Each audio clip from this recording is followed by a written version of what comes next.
In the shadows where the veil thins, truth whispers, unseen forces stir, and the unknown calls your name. Here, in the depths of the metaphysical, the darkness is not to be feared, it is to be understood. But beyond the night, there is also light. For every shadow there is a glow, for every question an answer waiting to be found. We walk the line between mystery and revelation, between fear and enlightenment. Welcome to Lumino and Umbra, where we embrace both the seen and the unseen, the dark and the divine. Dilik Aktan, your guide on this journey beyond the veil. Together, you will discover the secrets of the metaphysical world, step by step, shadow by light. Now, here is your host, Dilik Aktan.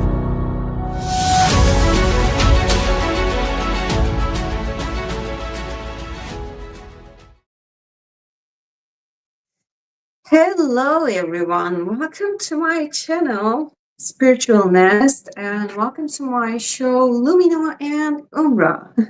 It's so nice to see you guys in here, and today I will be talking about the Merlin and the second part of it, actually. Oh, I'm just a little nervous and excited and a little bit tired too, but I'm better than last week, actually.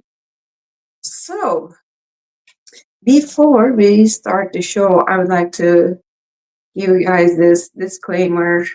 The information shared in this podcast is based on a variety of sources, both verified and unverified, and is presented for informational and entertainment purposes only. It is absolutely not my intention to influence or change your personal beliefs in any way. Your spiritual journey and the conclusions you draw are entirely your own, and you have the sole right to your own judgment and discernment on these topics. Now, I just realized that I didn't put my glasses on. Oh my God. Now I can read better. Please be aware that I cannot be held responsible for any personal interpretations or comments you may have regarding the subjects we discussed. This podcast and any accompanying videos are intended solely for an adult audience of 18 years or older.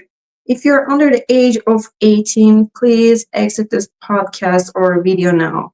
Thank you for your understanding and for respecting this disclaimer. Now, let's start talking about the Merlin. Last week, I had talked about, actually, not the last week, sorry, a couple of weeks ago, I had talked about Merlin and how actually he was born of an incubus, which is a male demonic entity, and a virgin, innocent woman. And I actually went very deep into that ritual and everything. So now we are going to be talking about Merlin and starting with the King Arthur legend. Okay. All right. Let's also put the comments on the stage, and if anybody wants to comment, we can see that too.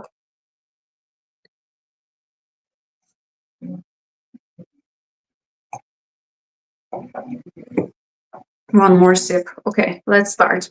In Arthurian legend, Merlin is the mysterious wizard, prophet, and sage who serves as King Arthur's mentor and architect of destiny, a figure who shapes the entire mythic world of Camelot from behind the veil of magic and prophecy.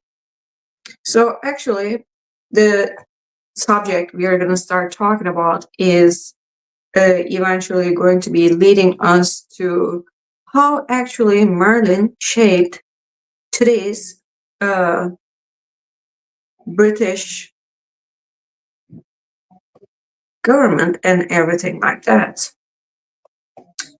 And I better actually put this. Here we go.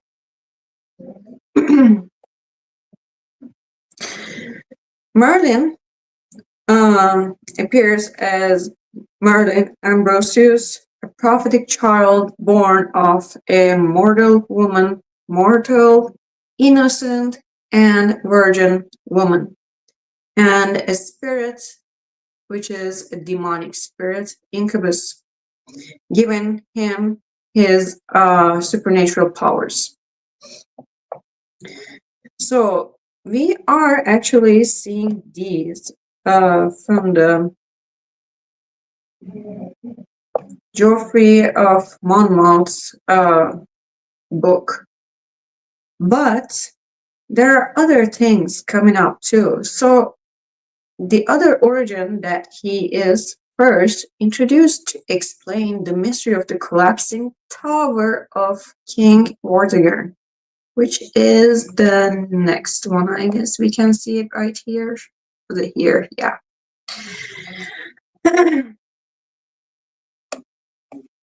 So this is actually the story. Merlin reveals that two dragons, not here, sorry. Yep, right here. So there's two dragons, one red and the other one is white. They battle beneath these towers and all that. A vision symbolizing the coming struggle between the Britons and the Saxons, actually. So, the mystery of King Vortigern's collapsing tower is solved by the boy Merlin, which we can see that not on this one. Was it on this one? Yeah, right here. And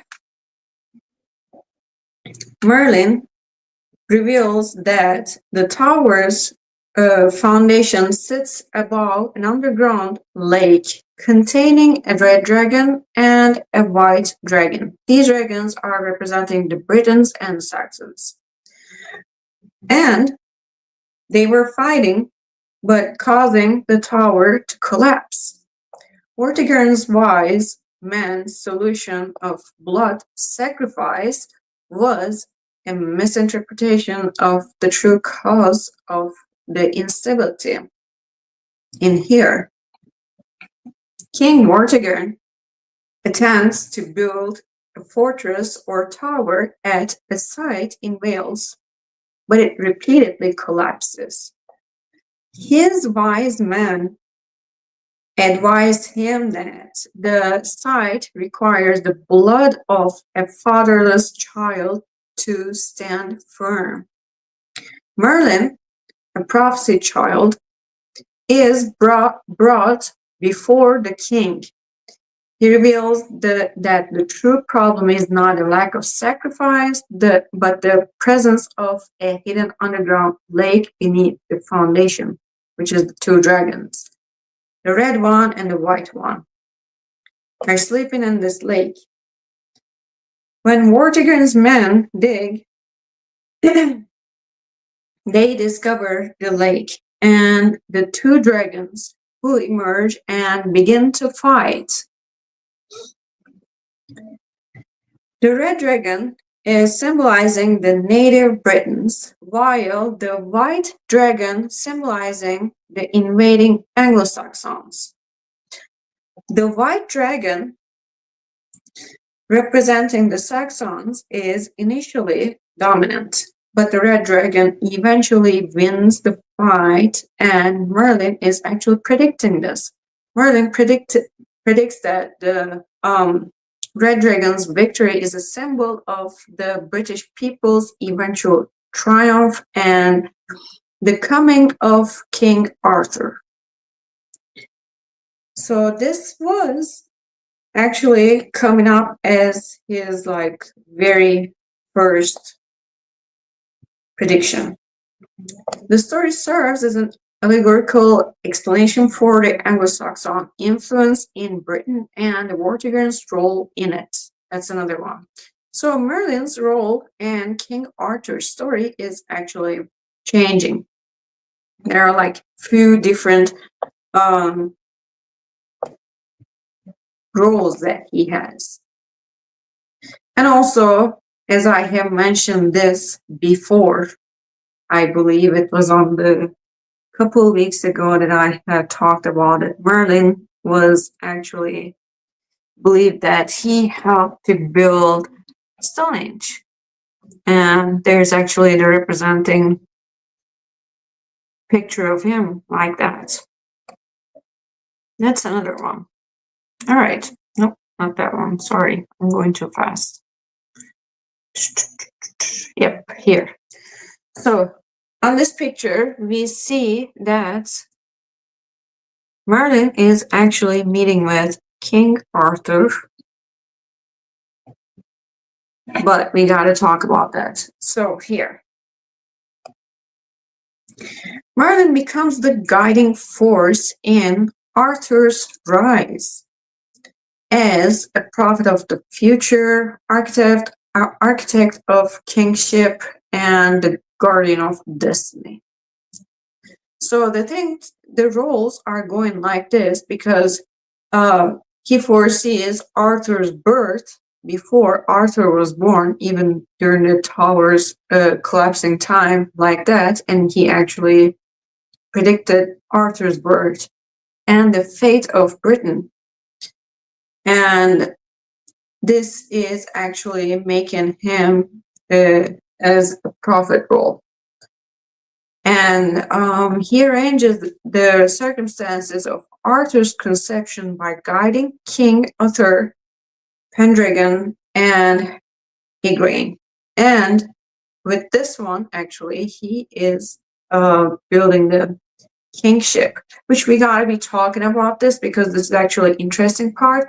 It is actually even still affecting today's royalty in Britain, in United Kingdom, like literally, because a lot of the oaths and the ceremonial things that they do is all actually rooted from this time, and it is really coming like all the way through from Merlin to this day. It's very, very interesting like that.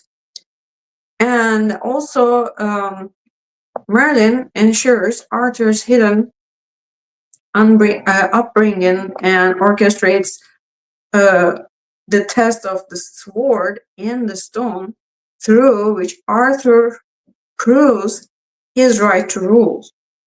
And we're gonna be talking about this crown and sword and all that stuff too as well, which is very, very interesting. It's coming up. Also, we see Merlin as an advisor and a magician.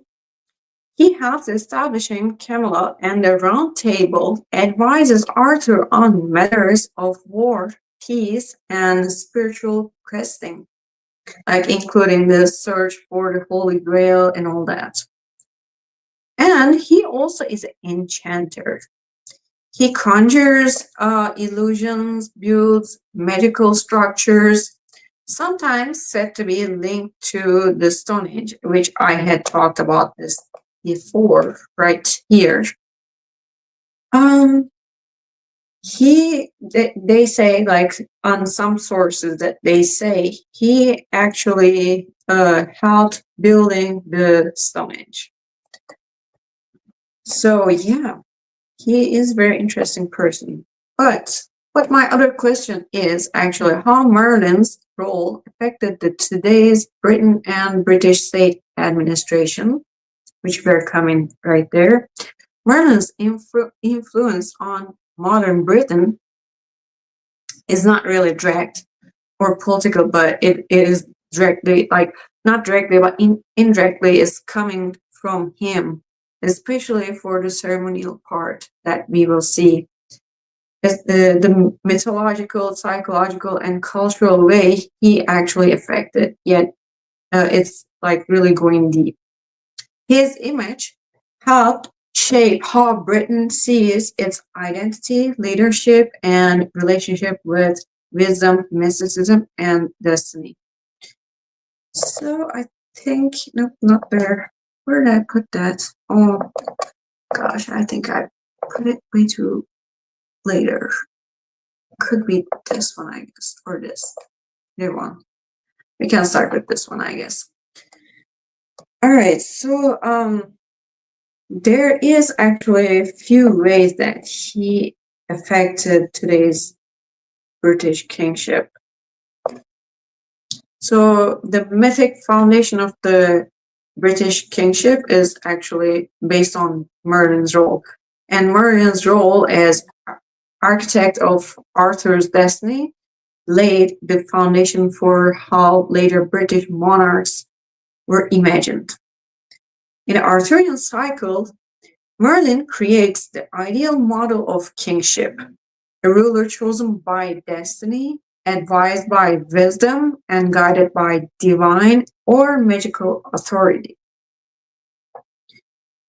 This ideal influenced medieval and Renaissance conceptions of monarchy. The king is anointed by higher powers and advised by sages. So we actually now think about it and we can see that like this is actually happening with the church, or not the church directly exactly like that, but we can say Vatican or the British Church. Tudor and Stuart propaganda often invoked Arthur and Merlin imagery to claim divinely inspired rule. Like, for example, there's actually this thing, Elizabeth I was linked to Arthur reborn, and Merlin was said to have prophesied her reign. So this is another part.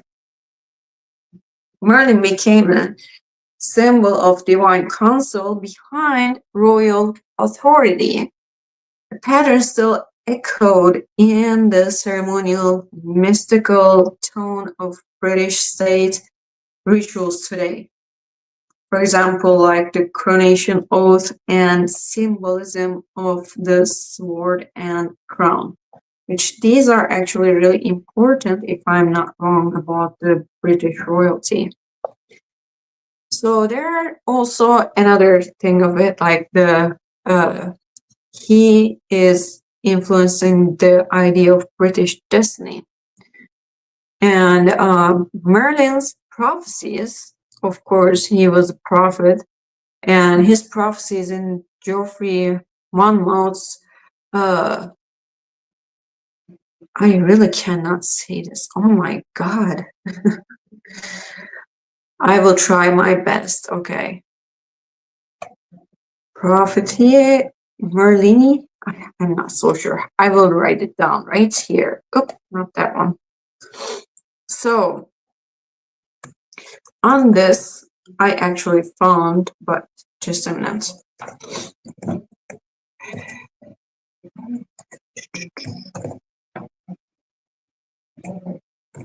Okay. This is the book that we are talking about. And on that part, it said Merlin's prophecies is going like Britain that shall rise again.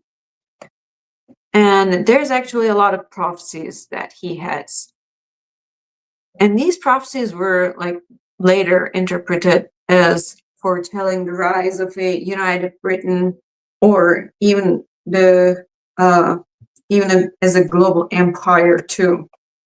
In the 16th and between the 16th and the 19th centuries, British writers and politicians used Merlinic prophecy imagery to justify imperial expansion or national rebirth.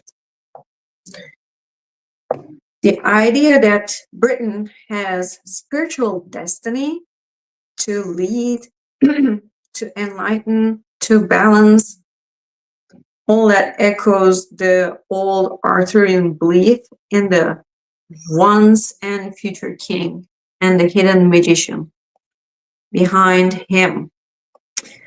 Even today, with the British sense of tradition and destiny is still carrying this mystic undertone if you look at it. And these are actually inherited from Merlin's guiding mythos and the prophecies like that. So Merlin, as an advisor, of course, that's another part that we are coming. Merlin is representing the counselor who works in the shadows. The power behind the throne. And we see him as an archetype like the British fascination with secret advisors is like the man behind the scenes, the confidential counselors from Elizabethan Magus John Dee to modern political special advisors. But I would like to say the special advisors are in the quote, really. The idea that leadership requires both rational strategy and esoteric insight, logic balanced with intuition. Even today, British statecraft often values the quiet advisor, the unseen strategist, a modern echo of Merlin guiding Arthur. Now, we're going to be also talking about the Merlin's a symbol of wisdom in governance, because Merlin was not just someone that we can push aside, maybe, because eventually we are going to be talking about the popular culture, how actually that is right here. How actually Merlin is showing up in the popular culture. Merlin's blend of prophecy and reason helped form the British ideal of the learned counselor, someone who combines scholarship, foresight, and prudence. And this archetype shaped the intellectual elite of Britain. The philosopher, statesman, the academic advisor, the moral guardian of the realm. The British civil service, famous for its discretion, neutrality, and quiet competence, reflects the Merlinic idea of wisdom serving power without seeking it. But beyond the politics, that if we gotta put it aside, Merlin shaped the British imagination itself. The landscape of Britain, stone circles, forests, misty moors, is still seen through a Merlinic lens. Enchanted, ancient, wise. Merlin's presence in literature, from Tennyson's Idyls of the King to modern fantasy, that which we are going to be talking about, that keeps the idea alive that Britain's power is rooted in mystery and myth, not just institutions. This gives British identity a mythic continuity. The notion that beneath the modern state lies a hidden magical heritage, druids, prophecies, sacred kingship. But, long story short, Merlin's influence on today's Britain and its administration is symbolic, not structural, but it is there. But symbols shape culture, and culture shapes governance. And he remains as the archetype of wise counsel behind the crown, and the embodiment of Britain's mythic destiny, the guardian of balance between tradition and transformation. And the eternal reminder that true leadership requires not only power but insight, a touch of magic, and the missionary of state. And this is actually like how Myrddin's archetype is actually affecting everything, and specifically influenced the real historical figures like John Dee, Francis Bacon, Winston Churchill, which we can see that when I was actually doing all these researches, like John Dee, Francis Bacon, and Winston Churchill actually popped up a lot. But I didn't want to talk about them in here right now because otherwise it's going to go too long. But if you guys want to check that out, I highly suggest that, because like if we would like to give an example, like the sword, the stone, the dragon imagery for the Britain is actually all coming from the Merlin's time. But when we actually want to check who Merlin is, according to historical and folkloric roots as Myrddin Wyllt and Ambrosius Aurelianus. They're coming there. Was I there? No. I don't know why I did it wrong like this. Totally messed up the line of it. But I caught up. Okay. So as you guys can see that on the screen, the Myrddin Wyllt, which means the wild Merlin. As we can see that the etymology, Myrddin comes from early Welsh tradition. Wyllt means wild, mad, or of the woods. So this actually makes Myrddin the wild man of the woods. And actually there's an origin, and the story is coming from the 6th century. So the Myrddin was likely based on a real or semi-mythical bard who lived around the 6th century in the northern Britain, around like the modern Scotland and Wales.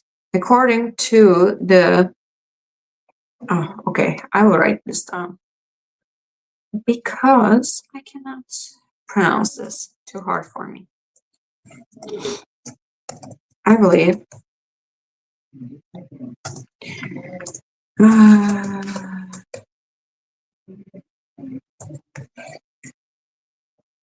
Annales Cambria. I hope I'm saying it right. And then the later poems in the Black Book of Carmarthen and the Red Book of Hurgest, as like he served as court bard or seer to the king. And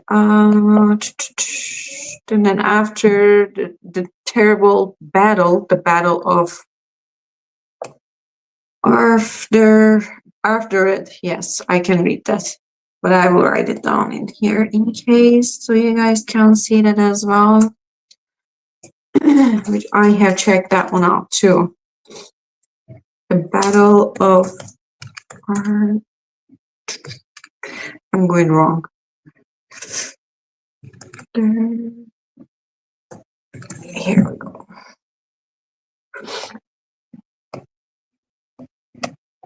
There it is.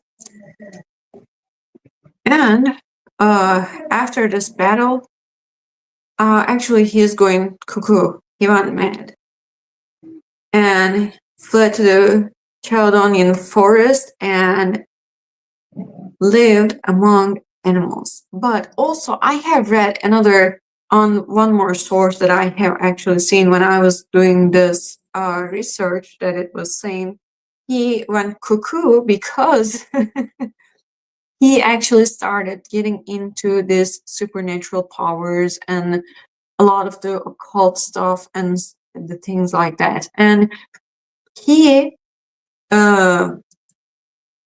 is gaining powers, especially prophetic powers in here, and speaking in riddles and verses of fate, nature, and cosmic cycles and all that. But he is like really going in a totally different way, that he is out of the line, like completely. And it is just saying that he went mad, but it is not even explained exactly like the way I have seen, because the madness is actually coming from the spiritual things that he actually committed himself to. And Myrddin Wyllt has the symbolic meaning as the madness as enlightenment, and druidic echoes are coming from the Myrddin Wyllt legend, and also is a prophet or the prophetic voice that we always see Myrddin Wyllt. Well, his madness was spiritual, as I was mentioning, but also in some sources that it was saying it was just a shamanic transformation. The forest became his initiation ground, and is a like druidic Myrddin. If we look at him as a druid, Myrddin embodies the last of the Celtic druids, attuned to the trees, animals, and spirits of nature. And as a prophet, his wild solitude mirrors the ancient seer's role, the one who gains divine vision through exile and suffering. And we have actually the key. Where's that at? Yeah, we can actually see these two sources are actually coming a lot for the Myrddin Wyllt part. And as in we mentioned about it earlier, Ambrosius Aurelianus, right here, the Romano-British noble, Romanized British leader. And actually, this is interesting. Ambrosius Aurelianus was a real historical figure recorded by, that I cannot read, so that's why it's like you guys can see it on the screen. Gildas or Gildas. I cannot say it exactly, but yeah. And he was a Romanized British leader who resisted the Saxon invasions after Rome's withdrawal from Britain. And he's described as a gentleman who alone, perhaps, of the Romans had survived the storms of that period. But yeah, and this actually is transforming into the legend that we see this on the book that Geoffrey of Monmouth, which is writing a book on the 12th century and bringing Ambrosius's name, but it is actually merged with magical legends, and Geoffrey is presenting him as a boy prophet named Merlin Ambrosius, who foretold Vortigern's downfall and revealed the battling dragons beneath his tower. And then young Merlin was a blend of Ambrosius's name and Myrddin's prophetic role. And over time, it's actually like combining Ambrosius became part of Merlin's full name, and Merlin Ambrosius, the wise counselor, it became literally. But Ambrosius is representing the civilized Roman intellectual side, law, order, strategy, vision of empire. Myrddin is representing the wild, druidic, shamanic side, nature, chaos, and prophecy, that we can say. But together they form the archetype of Merlin, being both civilization and wilderness, mind and mystery, reason and magic. Also, eventually I will be mentioning this, and I think I forgot. I need to go get it. So, the magician card in tarot. I need to get my tarot deck for this, and you guys can see that. So, in tarot deck, the magician card is actually coming from Merlin and exactly representing Merlin. And with all these informations and all the things, like all the features of Merlin that we are talking about, is also it's interesting, but it is also the features of a magician card as well.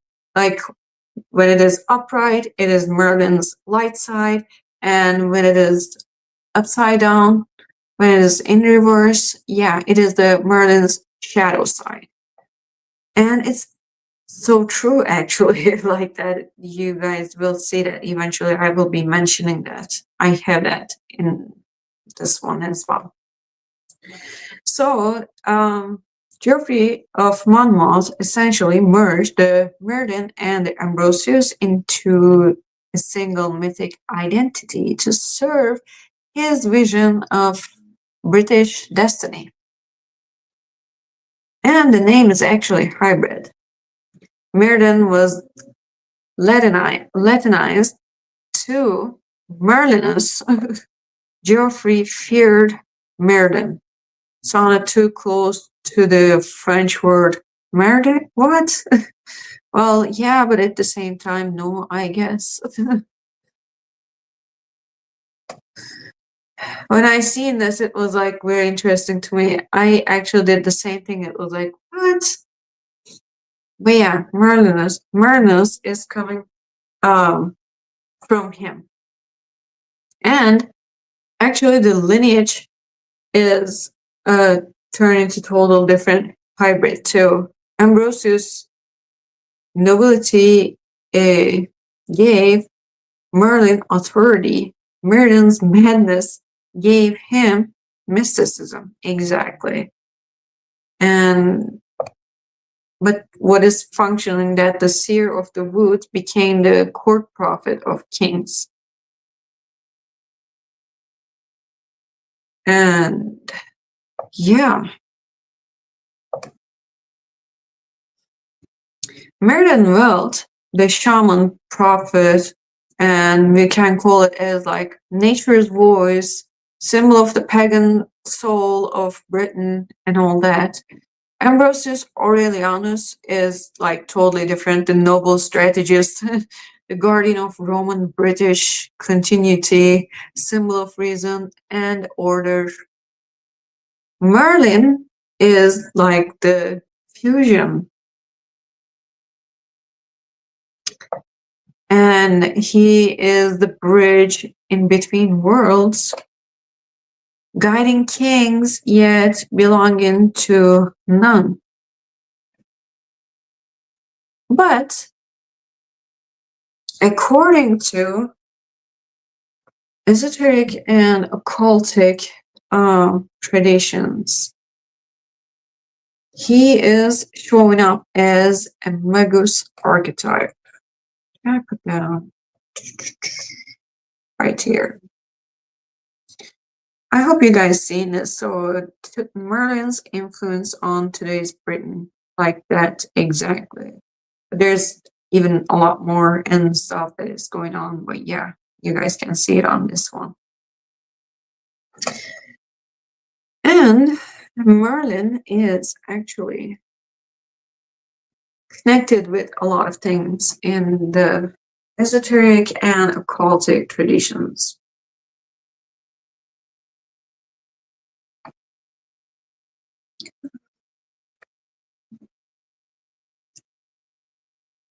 It's like,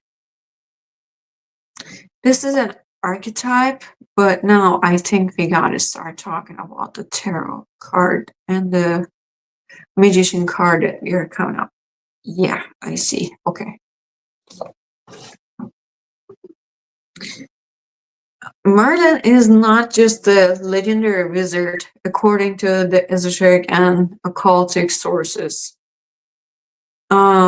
It's actually an esoteric archetype, the Magus, the keeper of hidden knowledge. Literally, people are actually acknowledging him in their books and a lot of things like that, a lot of sources like that. And the guardian in between worlds. And we gotta look actually to Merlin as the Magus archetype. In esoteric tradition, the Magus, which is Latin for magician or wise one, is not merely a spellcaster, which we see this about Merlin and a few things, especially on the modern way, but on the esoteric, in the esoteric tradition, he's not just a spellcaster.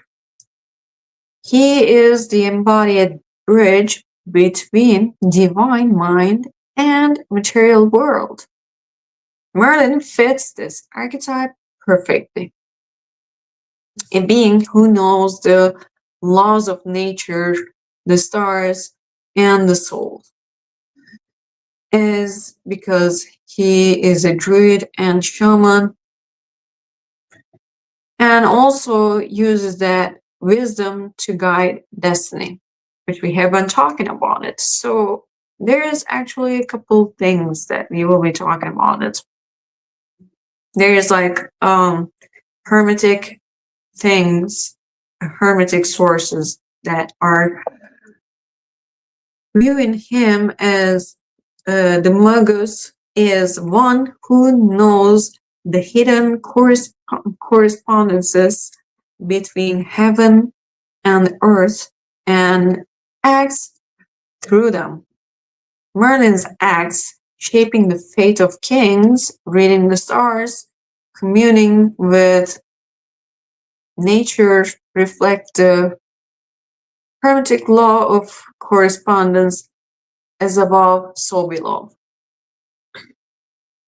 He embodies the Magus role of interpreter of cosmic patterns as a prophet, or with his prophecy, manipulator of nature's forces, which is magic, and guardian of sacred balance is the wisdom. In esoteric psychology, he is the inner sage, the perfected intellect aligned with divine will. It's interesting. And Merlin is the keeper of ancient knowledge, the wisdom. So this is like, from the occult point of view, Merlin is not just a person, but a current of consciousness, the keeper of the old mysteries. As a druid, and he is coming from the Druidic and Celtic mysticism, Merlin carries the lineage of the Druids. The priest kings of Britain who guarded the mysteries of trees, stars, and the words of power. His retreat to the forest mirrors the initiation of the Celtic seer, who gains wisdom by descending into solitude, madness, and vision.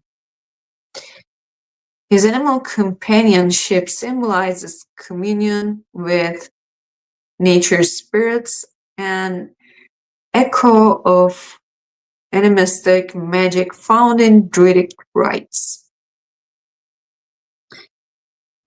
In the occult tradition, especially in the Western mystery tradition, Merlin is regarded as a guardian of the pre-Christian wisdom stream. The solar mysteries of the druids and Hyperboreans and the Atlantean remnants preserved in Celtic myth, the alchemical marriage of sun, which is the reason, and the moon, intuition. In Rosicrucian and Hermetic literature, Merlin is sometimes described as a master of hidden lineages, the teacher whose spirit reappears through history to initiate worthy seekers. But there's also alchemical side of him, of course, because of all those things that he is coming up, which we can talk about that as well. In alchemical symbolism, Merlin represents the philosophical Mercury, which also in astrology, he is the representation of Mercury. That's another one, not just a philosophical. It's also in astrology, that's another one too. Like Mercury has that side too in astrology. The intermediary, the intermediary between fixed and volatile matter and spirit, but he is not a man, but the living process of transformation. So it's like we see this on the screen. His madness is called as nigredo, which is the alchemical blackening. It means death of ego. I think I had talked about this when I was talking about the Saturn.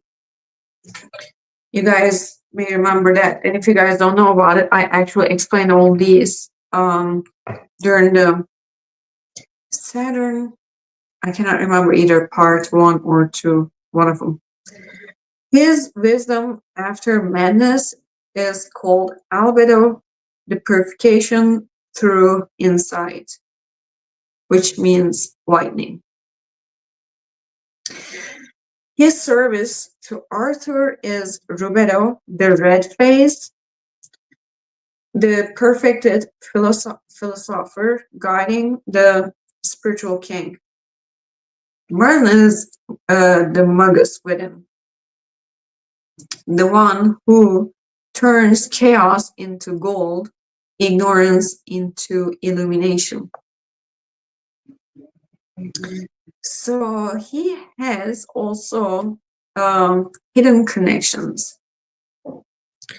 And we can actually look at it like this, with all these occult societies, esoteric societies, have some sort of connection with Merlin. If we look at these hidden brotherhoods like that, we can start with the maybe Rosicrucian connection. In Rosicrucian allegory, between the 17th and the 18th centuries, Merlin is cited as a proto-Rosicrucian, which means a man of divine science, mastering the natural and celestial worlds, and keeper of secret wisdom beneath the veil of legend, the initiator of those who seek truth through nature, not dogma. And Eliphas Levi, 19th century French occultist, which I think I have came across with one of the book. I can't remember his name, but it's been a long time. I would say, I guess like June, May or June, I guess I came across with one of the book, and I was listening the audiobook, and then I lost the audiobook. I couldn't find it. I think it just removed off. I couldn't find it anymore. So Eliphas Levi alludes to Merlin as the living symbol of the initiated druid, the true Magus who knew the world behind the world. And there is also Theosophical and Hermetic order of the Golden Dawn is coming, of course, because he has Hermetic connections like that as well. How can we skip this? In Golden Dawn teachings, Merlin is representing the outer Magus, which is corresponding to the Mercury thought, the cosmic messenger. You know, the ancient Egyptian god thought. That's what we are talking about in here. And he is actually corresponding to them. He embodies the synthesis of logos, which is the word, Sophia, which means wisdom, and natura, which means creation. His archetype is invoked in meditations as the inner teacher, the eternal guide of the initiate's path. And Merlin is also appearing as psychospiritual symbol in esoteric psychology, and especially Carl Jung. Well, let's say Carl Jung and the Hermetic fusion like that. Merlin represents the wise old man archetype, the soul's internal alchemist. He appears when the ego must be guided by the self. He is the inner voice that speaks in riddles and dreams. His prophecies are the unconscious revealing divine patterns. Merlin is not outside of the seeker. He is the voice of divine mind within, according to this, guiding the spiritual journey toward self-mastery.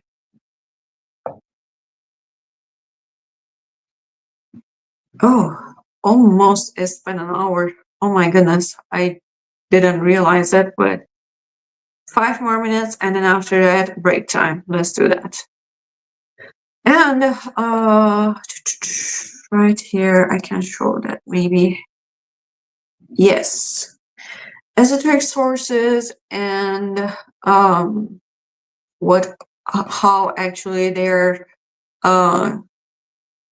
viewing Merlin in those esoteric sources. So Corpus Hermeticum is viewing him as archetype of the Magus, as divine.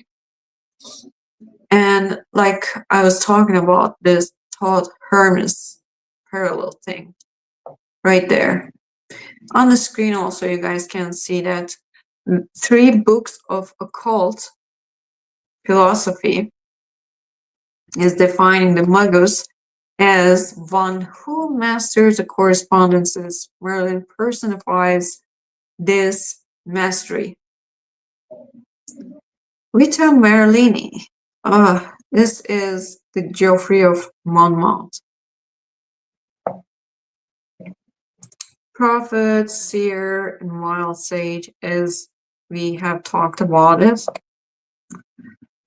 The Morte of Arthur, Sir Thomas Malory, and depicts Merlin as divine guide and manipulator of destiny.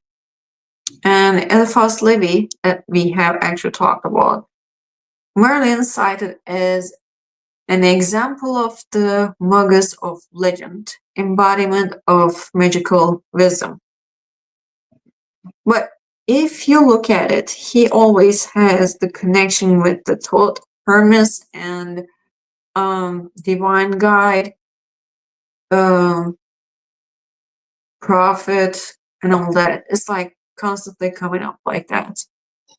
But yeah, there is other part of it that you guys can see that right here. I was talking about it, but I didn't change it. Yeah, the Golden Dawn ritual papers are actually viewing him. The Magus Great invokes the spirit of Merlin as the channel of divine wisdom in the Western mysteries. Manly P. Hall. You know what? I think I have listened one of his books. I cannot remember which one it was, but Manly P. Hall's books are really drawing me in it like so crazily. When I actually listened that book, I think I listened that book, I would say like 2 or 3 times already, like this summer. And it's like very interesting person. And his books also. But yeah, so in the esoteric and occultic view, as we see that Merlin is not just a man of history, but an archetype of the initiation. The Magus who unites wisdom and nature, reason and the spirit, darkness and illumination. He is the hermetic messenger between worlds, the alchemical Mercury, turning chaos into enlightenment, and the druid sage guarding the primal mysteries of the earth. And also as an inner teacher, whispering through prophecy, dream, and intuition. Merlin is the Western world's embodiment of the eternal Magus, the keeper of knowledge, who reminds humankind that true magic is not power over nature, but union with it. So we are coming to this very interesting part, but before I start talking about that, I really need to take a little bitty break. So after the break, I will be back with you guys. Would that work? I think it would work. All right, I'll be back in a little.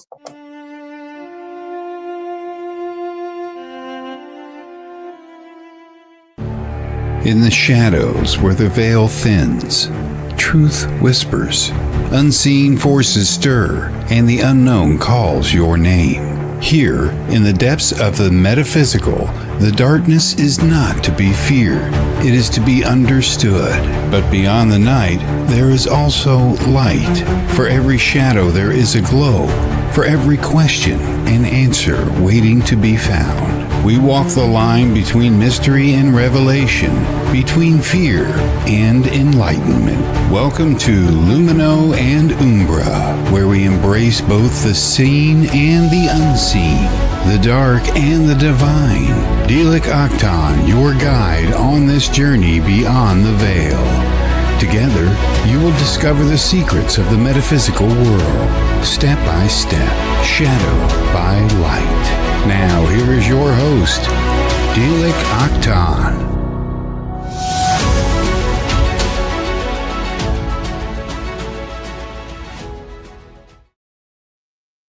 Back again.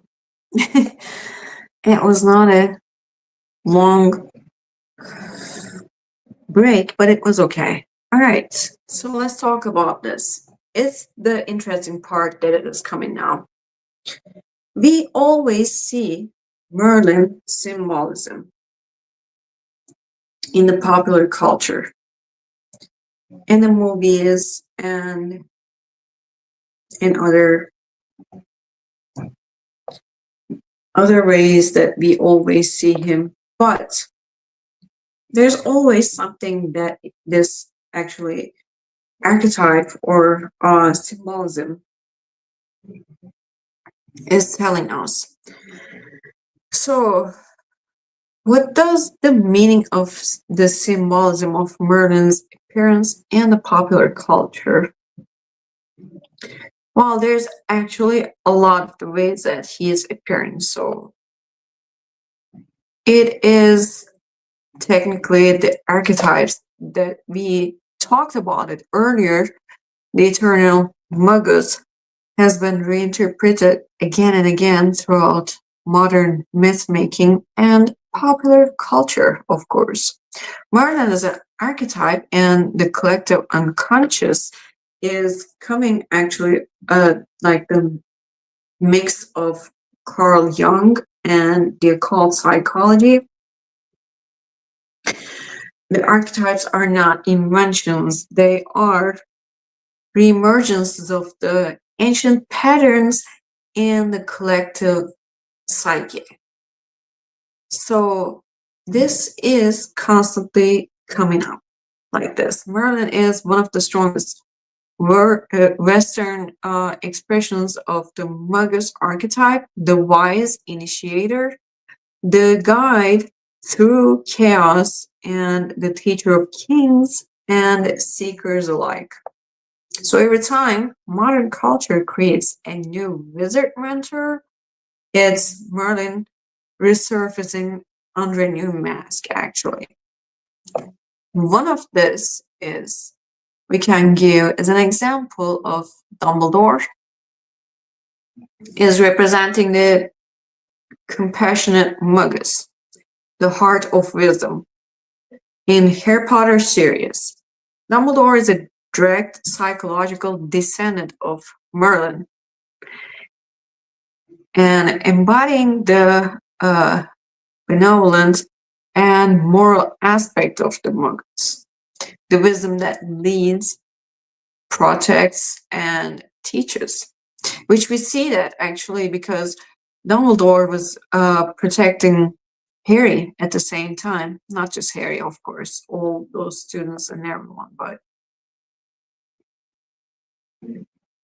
and there's actually a lot of things are so in the same line, so parallel with the Merlin symbolic, okay? So as a mentor of the chosen one, like Merlin guiding Arthur, Dumbledore is guiding Harry and preparing him to face destiny and death.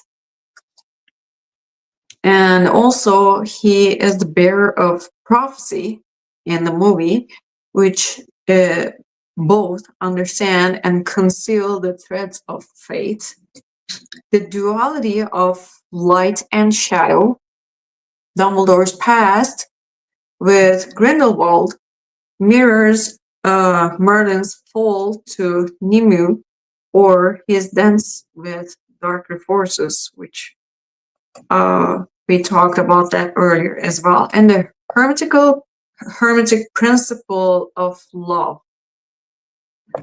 So Dumbledore's power is rooted not in the dominance, but in compassion. And echoing the hermetic Magus who rules through harmony, not control. So if you watch Harry Potter over and over, you will see a lot of the hermetic teachings are actually there. And the esoteric meaning of this is that Dumbledore symbolizes Sophia, which is the divine wisdom clothed in gentleness. The heart-centered magician whose knowledge is guided by empathy. But we're not just ending with Dumbledore. We are going to be talking about Gandalf as well. Because Gandalf in the movie that we have seen, The Lord of the Rings, Gandalf, the alchemical Magus, the light of transformation, which actually we seen Gandalf's transformation in the movie as well as the book. Gandalf represents the transformative and initiatory side of Merlin, the alchemist who guides souls through darkness into awakening. And there are things that are in the same line with Merlin, is like they both are the bearer of fire and light. Gandalf wields the secret fire, a symbol of the divine spark, the same fire Merlin calls from the stars.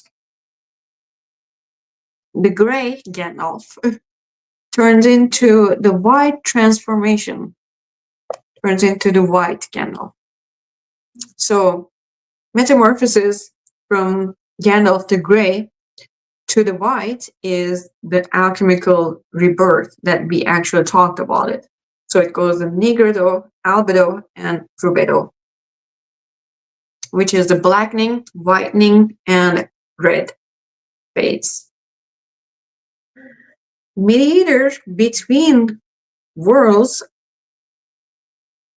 like both of them are actually communicating with elves, men, and divine powers. So we can see both of them that are actually like right there communicating with, how can I say, above and below, okay?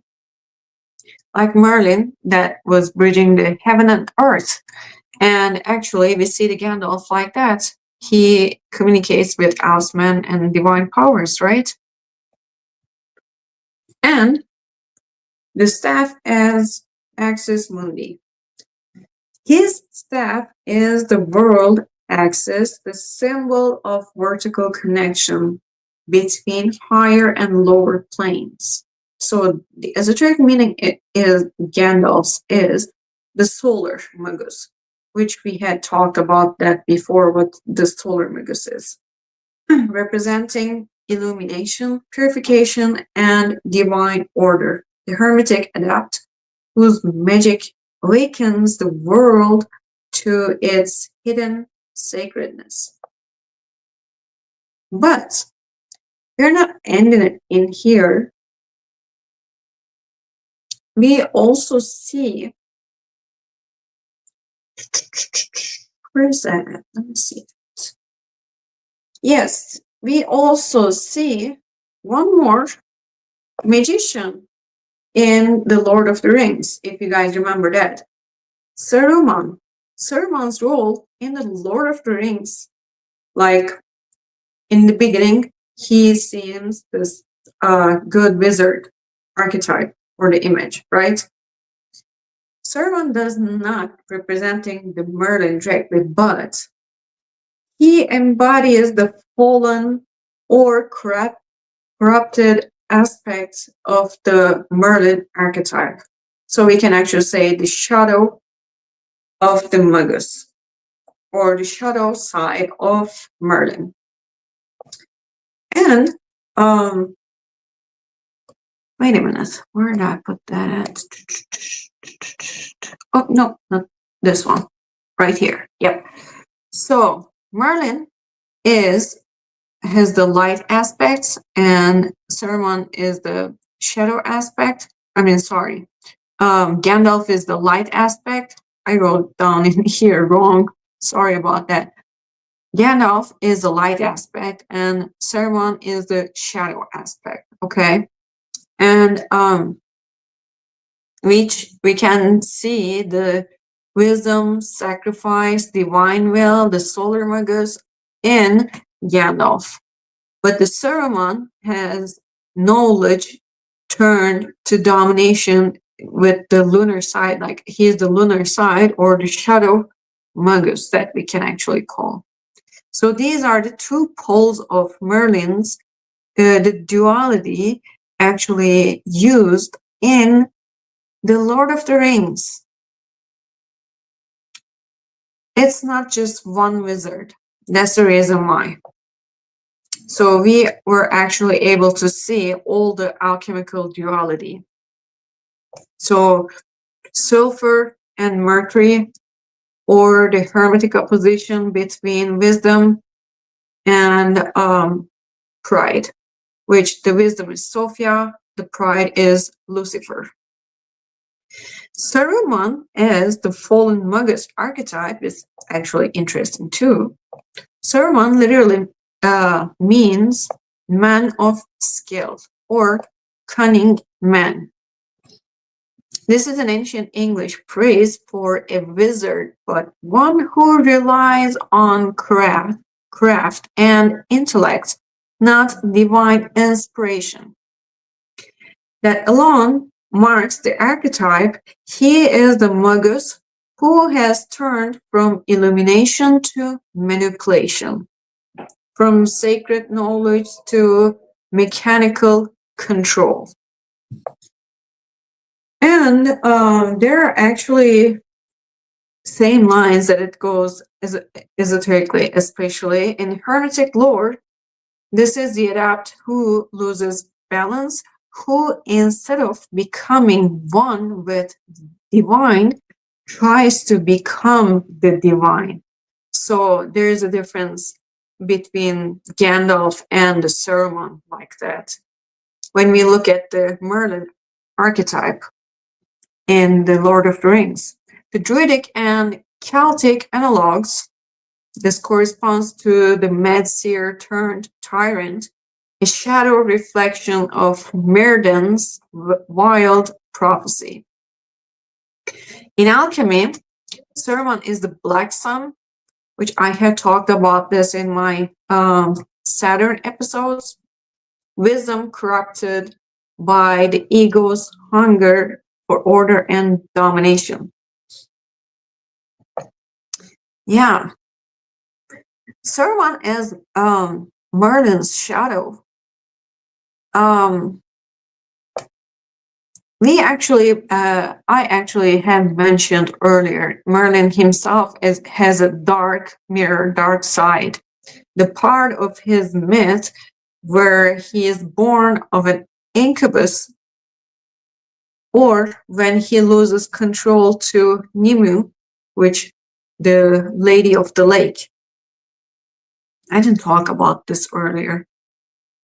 I skipped this. Whew, that's my fault. That shadow aspect, the one I actually have read the Nimue, but I forgot about that. It's my fault. The shadow aspect, the one who uses power for self, lives again in Saruman, where Merlin once served divine destiny. Saruman seeks to rewrite it. So, as we can see that now, was it here? Yeah, right here. Now we can see that the Merlin and the Saruman, how it is actually, which these are also the Gandalf's features in the movie and in the book also. Saruman's industrial obsessions, the forges, the machines of Isengard, symbolize the perversion of magic into technology, or what occultists call the profanation of the mysteries.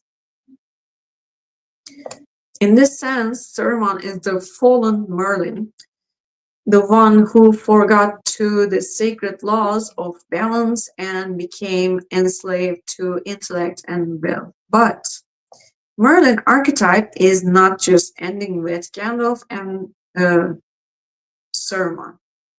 We actually have a little bit more on that.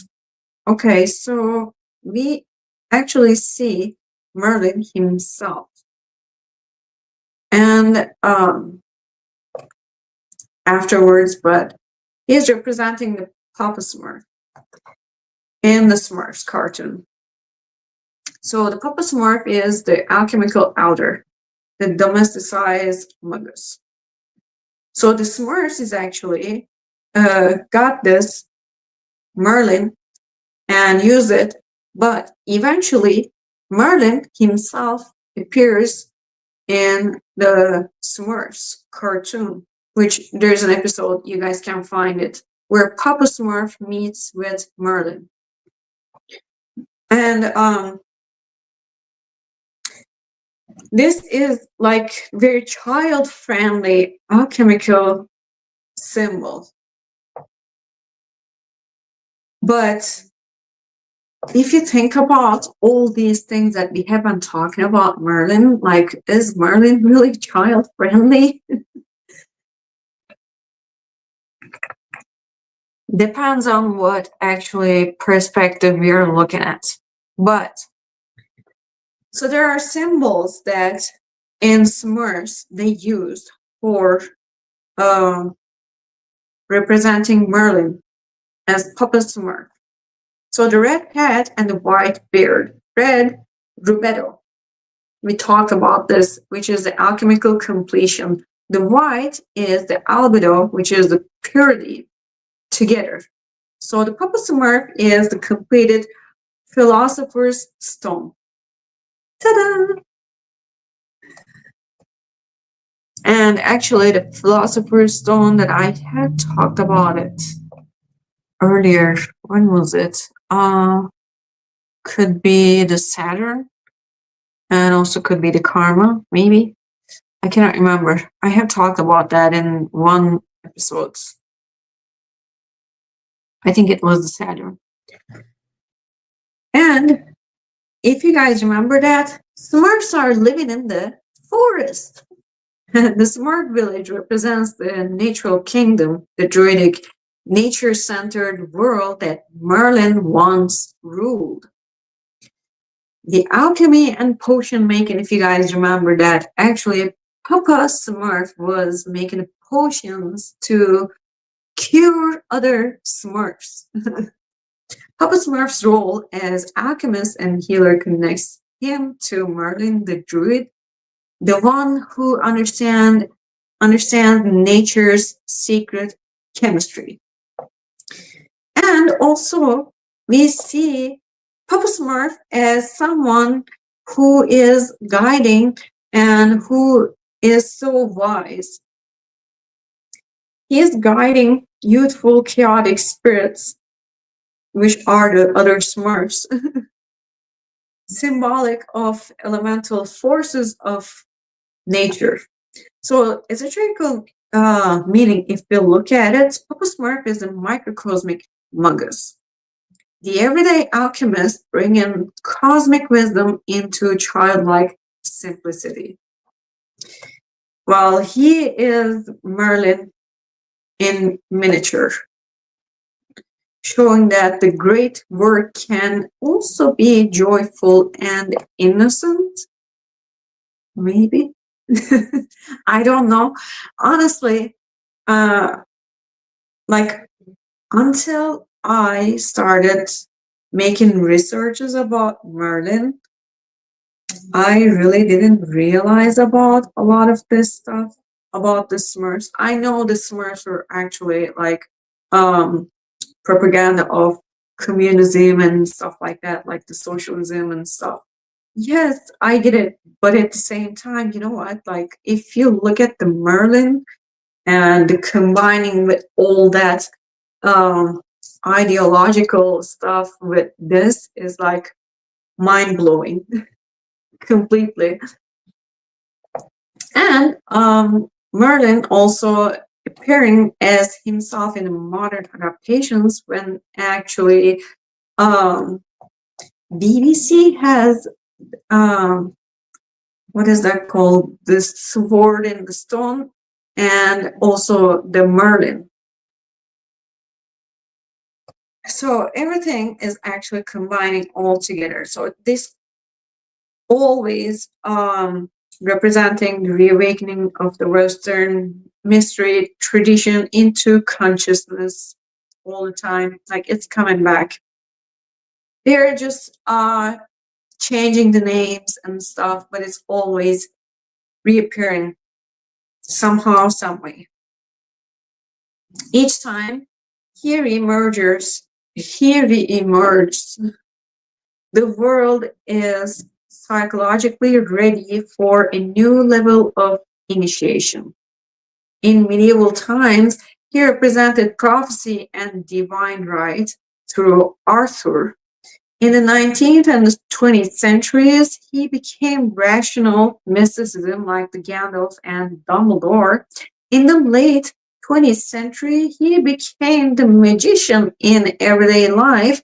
Papa Smurf and modern Merlin tales are showing that as well. His return always marks a cultural rebalancing of magic and reason, the hermetic reconciliation between science and spirit, intellect and the imagination. Yeah, so on this one, actually, we can see that right here. He is appearing as a mentor, as alchemist, druid alchemist, or eternal teacher. And we also can compare all these characters like the Dumbledore, Gandalf, Papa Smurf, Merlin himself, and each one of them are actually representing something, as you guys can see that on the screen. The aspect of Merlin as a mentor is the compassionate, prophetic Magus. And the esoteric function of it is that guides through love and destiny. The Gandalf is the transformative cosmic Magus, transmutes chaos into illumination. Papa Smurf, the natural microcosmic Magus, embodies harmony with nature and play.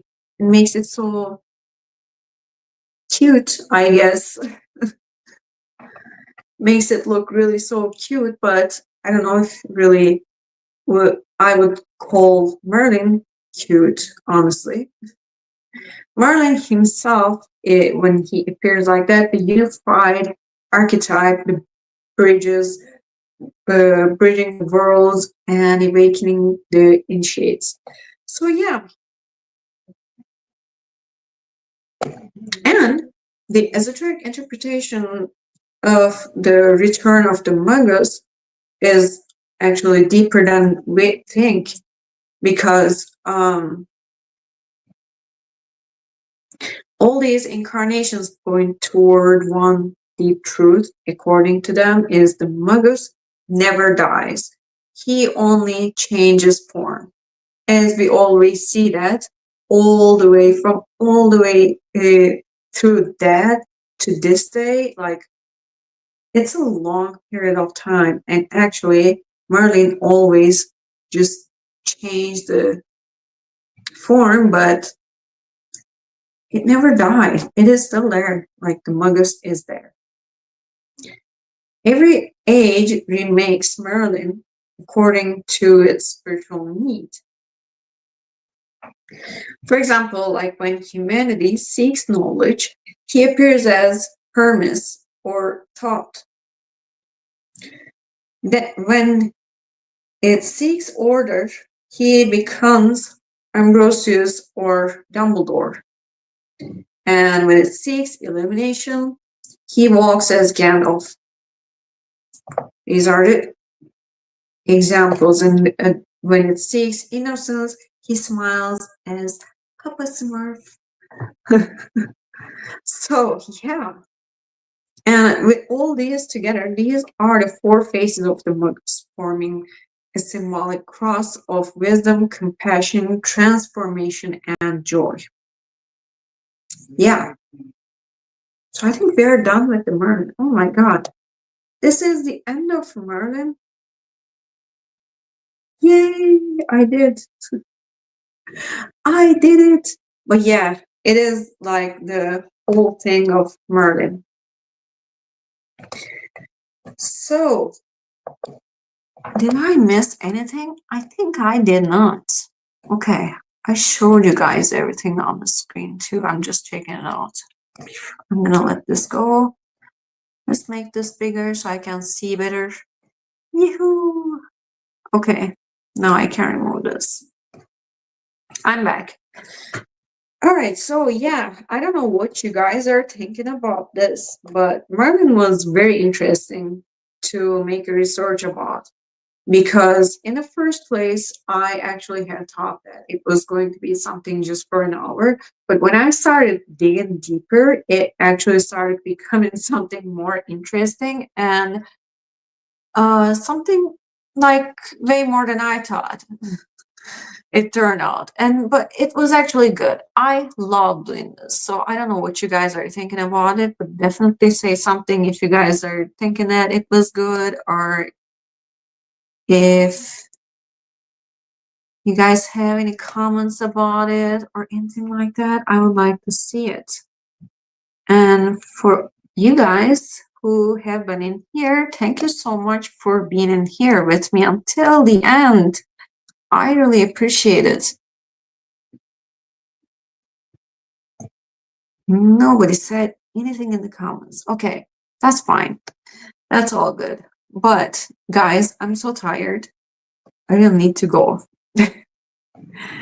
And I will see you guys next week with the free live readings. I will be doing probably like next couple more weeks. I will be doing that. Yeah, I think so.